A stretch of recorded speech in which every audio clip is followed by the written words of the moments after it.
Ukrainian troops are fighting hard to regain territory along the front lines in the country's south. They've been struggling to push through Russian-occupied areas that are littered with landmines. But the Ukrainian military is dismissing reports it has stepped up its counteroffensive.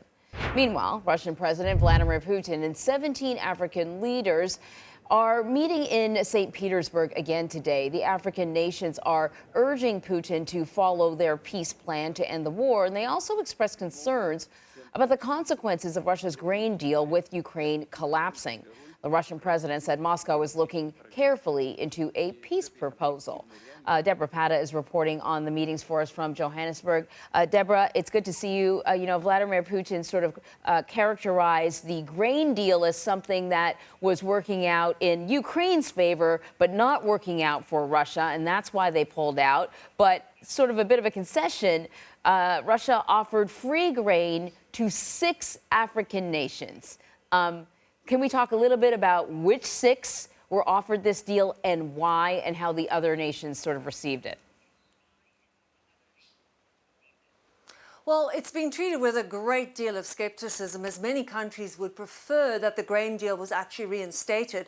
Russia's decision last week to pull out of the deal and then bomb Ukrainian ports, destroying thousands of tons of food, has enraged countries like Kenya, which lambasted the decision in no uncertain terms as a stab in the back. And analysts have told us that this has strained Russian relations with countries where food security is often a matter of life and death. Think of Somalia, which will be one of the recipients of free grain, which, despite sparse rains earlier this year bringing some relief, is still in the grip of its worst drought in 4 decades and relies heavily on grain imported from Ukraine. And when we visited there last year, children were actually dying of hunger in front of us. It was a devastating situation.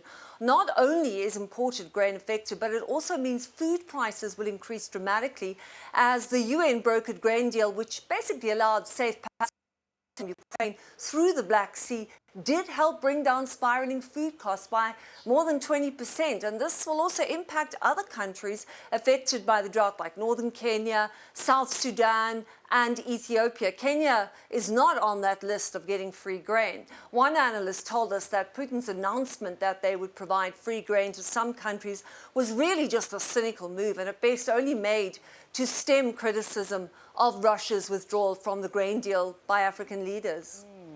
So let's talk about this summit. I mean, how successful is it so far? We led in by saying only 17 nations. Yeah, only 17 leaders were there. There are delegations as well, but only 17 leaders. That is a far cry from the attendance record for the last time Russia held a summit like this.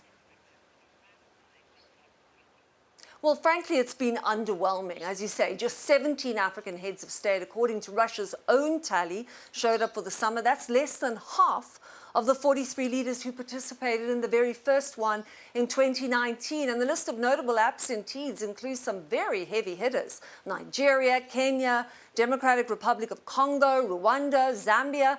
I think Putin has seriously miscalculated the mood of this continent, not only regarding the collapse of the grain deal, but also last month, South Africa's Cyril Ramaphosa led an African peace mission to the capitals of both Ukraine and Russia in a bid to find a solution to the war. And analysts I've spoken to all say that this was treated with disdain and disrespect by Putin. Instead, Putin bombed Ukraine during their meeting with President Vladimir Zelensky, and rather humiliating, I think, for those African leaders. And in Russia, Putin didn't even bother to listen to the delegation before interrupting to imply that basically there was no point in discussing anything, as they didn't understand and should just go home.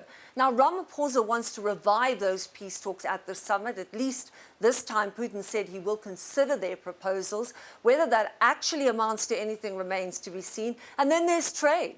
Russia's 2019 pledge to double trade with African nations to $40 billion has so far fallen flat, with a total trade amounting to around $18 billion since then. So it's not looking too successful so far. I'd say so. There are a number of African nations sort of abstained from condemning Russia for its invasion of Ukraine. But you wonder, with that sort of treatment, whether the sentiment would shift, particularly because the U.S. has been, staging some significant outreach to African nations. Debora, really interesting. Thank you.